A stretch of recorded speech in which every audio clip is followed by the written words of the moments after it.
اعوذ باللہ من الشیطان الرجیم بسم اللہ الرحمن الرحیم وقالوا قلوبنا غلف، اور کہا انہوں نے ہمارے دل غلافوں میں ہیں، بل لعنہم اللہ بکفرہم، بلکہ اللہ تعالی نے ان پر لعنت فرمائی ان کے کفر کی وجہ سے، فقلیلا ما یؤمنون، پس بہت تھوڑے جو ایمان لاتے ہیں، ولما جاءہم کتاب، اور جب آئی ان کے پاس کتاب، من عند اللہ، اللہ تعالیٰ کی طرف سے، مصدق لما معہم، تصدیق کرنے والی ہے ان کتابوں کی جو ان کے پاس ہیں، وکانوا من قبل، اور تھے وہ اس سے پہلے، یستفتحون، فتح کے لیے وسیلہ حاصل کرتے تھے، علی الذین کفروا، ان لوگوں کے خلاف جو کافر ہیں، فلما جاءہم، پر جب آ گئی ان کے پاس، ما عرفوا، وہ ذات جس کو انہوں نے پہچان لیا، کفروا بھی، تو اس کا انکار کر گئے، فلعنت اللہ علی الکافرین، پس اللہ تعالیٰ کی لعنت ہے کافروں پر، بئس ما اشتروا بہ انفسہم،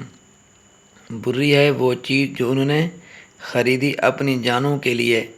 ان یکفروا، یہ کفر کرتے ہیں، بما انزل اللہ، ان چیزوں کا جو اللہ تعالیٰ نے نازل فرمائی، باغیاً، سرکشی کرتے ہیں، اور بغی کا ایک معنی ضد بھی ہوتا ہے، ان ینزل اللہ من فضلی، یہ کہ نازل کرتا ہے اللہ تعالیٰ اپنا فضل، علی من یشاء من عبادی، جس پر چاہتا ہے اپنے بندوں میں سے، فباؤوا بغضب علی غضب، پس لوٹے وہ غضب پر غضب لے کر، وللکافرین عذاب مہین، اور کافروں کے لیے عذاب ہے رسوا کرنے والا۔ حضور صلی اللہ علیہ وسلم سے دشمنی کر کے یہودوں نے کیا کیا؟ یہود دگنے غضب کے مستحق بنے۔ وقالوا قلوبنا غلف، یعنی جب قرآن کریم میں یہود کے عقائد فاسدہ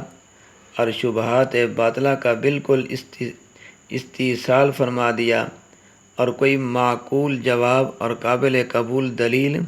ان کے پاس نہ رہی، تو جاہلانہ جواب پر اترے، اور از روئے غرور اور تکبر خدا کے پیغمبر صلی اللہ علیہ وسلم سے بطور فخریہ کہتے کہ ہمارے دل غلاف میں محفوظ ہیں، یعنی ہمارے دل تو پہلے ہی علم اور حکمت سے بھرے ہوئے ہیں، محمد صلی اللہ علیہ وسلم اور قرآن کی ضرورت نہیں۔ اس کے جواب میں حق تعالیٰ فرماتے ہیں، بل لعنہم اللہ بکفرہم فقلیلا ما یؤمنون،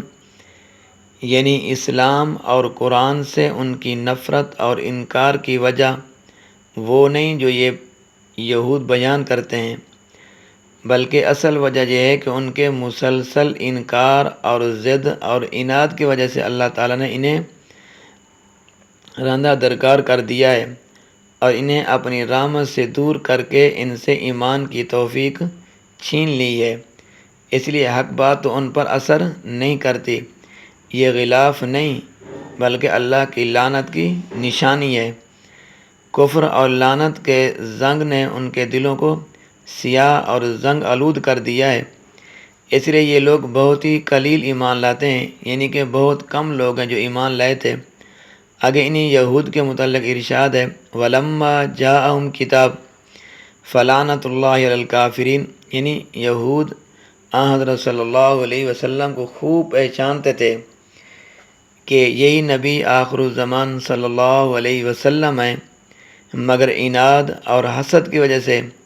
یعنی من حیث القوم، آپ پر ایمان نہیں لائے۔ تو حضرت صلی اللہ علیہ وسلم کی بعثت سے قبل جب کبھی یہود اور مشرکین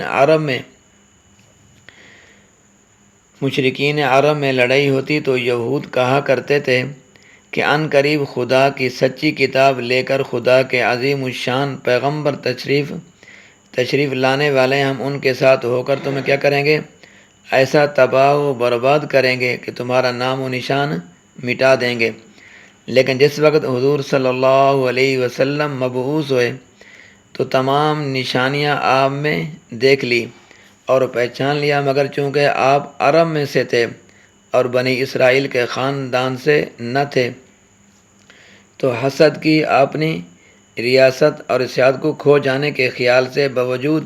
آپ کو پہچان بھی لیا، پھر بھی آپ کی نبوت کا کیا کر دیا؟ انکار کرنے لگے۔ بئس ما اشتروا به انفسهم، آگے وللکافرین عذاب مہین، یعنی یہود نے جو حضرت صلی اللہ علیہ وسلم کی تصدیق کے بجائے تکذیب کی اور آپ پر ایمان لانے کی بجائے کفر کیا اور آپ کی نصرت اور امداد کے بدلے مخالفت اور دشمنی کی، تو حضور صلی اللہ علیہ وسلم کے جن اوصاف کو ظاہر کرنے کا حکم ان کو تورات میں دیا گیا تھا، ان اوصاف کو چھپایا اور خود غرضی اور نفس پرستی کی وجہ سے حق کو چھوڑ کر باطل کو اختیار کیا اور ضد اور حسد کی وجہ سے کفر پر اڑے رہے، تو اس وجہ سے اپنے آپ کو غضب الہی کا سزاوار بنایا۔ اور اسی کی طرف آیات میں اشارہ فرمایا گیا کہ بہت ہی بری حالت ہے جس کو ان یہود نے اختیار کیا، اور وہ حالت یہ ہے کہ یہ ایسی چیز کو جو اللہ تعالیٰ نے اپنے سچے پیغمبر پر نازل فرمائی یعنی قرآن مجید، اس کا انکار کرتے ہیں، اور انکار بھی محض اس ضد پر کہ اللہ تعالیٰ نے حضور صلی اللہ علیہ وسلم کو نسل عربی سے پیدا فرما کر اپنی نبوت اور وحی سے کیوں سرفراز فرمایا، یعنی گویا ان کے اندر یہ حسد کی آگ بھڑکی کہ نبوت ان کی قوم یعنی بنی اسرائیل سے نکل کر بنی اسماعیل میں کیوں چلی گئی ہے، اور اس ضد میں آپ کی نبوت اور رسالت کا انکار کر دیا، حالانکہ اللہ تعالیٰ مالک اور مختار ہے،